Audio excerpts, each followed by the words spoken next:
The rain poured endlessly that morning over Arlington, streaking the barracks windows like silent tears. The air smelled of metal, gun oil, and determination. Rows of recruits stood at attention in soaked uniforms, boots sinking slightly into the muddy training field. Among them stood a young woman, quiet, still, and almost invisible. Her name tag read S. Carter, but nobody noticed. To most, she was just another face in the sea of new recruits, small, modest, and unremarkable. But that morning, the base commander had no idea that history was standing among them. Samantha Carter had walked through fire to reach that moment. Not the kind that burns the skin, the kind that scorches the soul. Her father had served in the Marines for 30 years, a man of discipline, integrity, and silent strength. He died during a mission in Kandahar when Samantha was only 16. The folded flag they handed her at his funeral felt heavier than any weapon she'd ever hold. It wasn't just fabric, it was a promise. A promise that one day she'd wear the same uniform, not just to honor him, but to prove that sacrifice meant something. But the road to that uniform wasn't easy. At 17, she was homeless for months after her mother's illness consumed their savings. She slept in her father's old truck, studied under streetlights, and worked night shifts at a diner. Every dollar she saved was a step closer to the life she dreamed of, the one that began with enlistment papers. When she finally walked into the recruitment office, bruised by life but unbroken in spirit, the sergeant behind the desk looked her up and down with skepticism. "You sure about this, kid?" he asked. She didn't answer with words. She simply slid her father's service badge across the desk. Training was brutal, the kind of brutal that broke bones, spirits, and confidence. But Samantha had learned long ago that pain was temporary. Quitting was forever.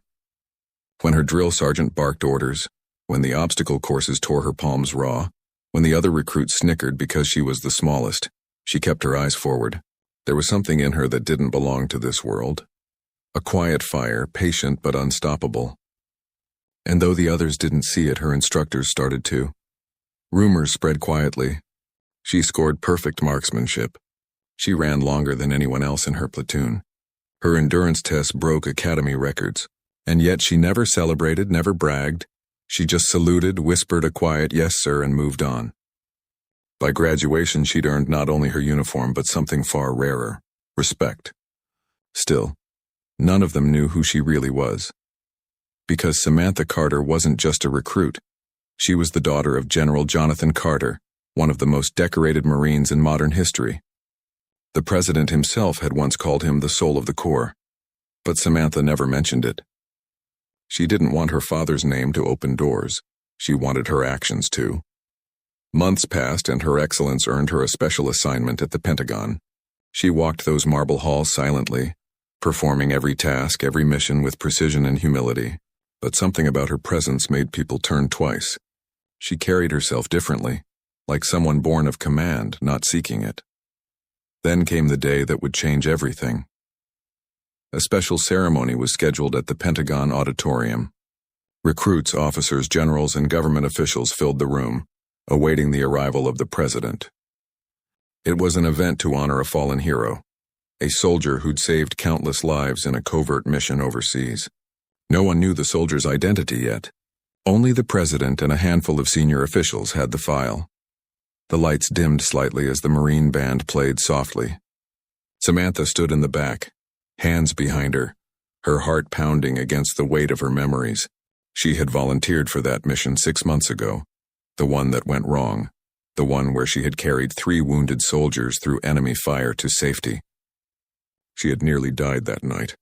She hadn't done it for medals or recognition. She'd done it because that's what her father would have done. And yet, as she stood there forgotten among higher ranks, she didn't expect what would happen next. When the president entered, the room snapped to attention. The crowd hushed as he approached the podium. His voice was steady but emotional. He spoke about courage, duty, and the kind of bravery that doesn't make headlines. Then he said, "Today we honor a soldier who reminded this nation what true leadership looks like, not through rank, but through sacrifice." He paused. The room waited. Then he looked toward the back, directly at her. "Corporal Samantha Carter," he said slowly, "please, step forward." Every head turned. Whispers spread like wildfire. The young recruit? The quiet one from logistics? Samantha froze for a second, unsure if she had heard right. But the president's eyes held hers, warm and knowing. She stepped out of the line, boots echoing through the hall. Every step she took was heavy with disbelief, humility, and something she couldn't name. Maybe her father's spirit walking beside her. As she reached the front, the president, Commander-in-Chief of the United States Armed Forces, stood from behind the podium. The generals followed. Then the entire auditorium rose. Every soldier, every officer, every civilian stood in reverent silence as the president extended his hand. "They thought you were just a recruit," he said softly, "but your actions remind us all, and heroes wear no rank." Tears blurred her vision.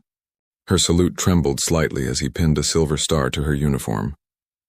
In that moment, the echoes of her father's voice seemed to whisper through her heart, "You made it, kiddo." The cameras flashed, but Samantha didn't see them. All she could see was her father's old badge in her pocket. The same one she'd carried into every battle, every trial. The applause roared through the hall, but she only heard one sound, the steady rhythm of her own heartbeat. Alive, proud, unbroken. After the ceremony, she stood outside under the same gray sky that had watched her struggle years ago. Only this time it wasn't raining. The clouds had parted and sunlight touched her face gently like a blessing. For the first time in years she smiled, not because the world recognized her, but because she had proven something to herself.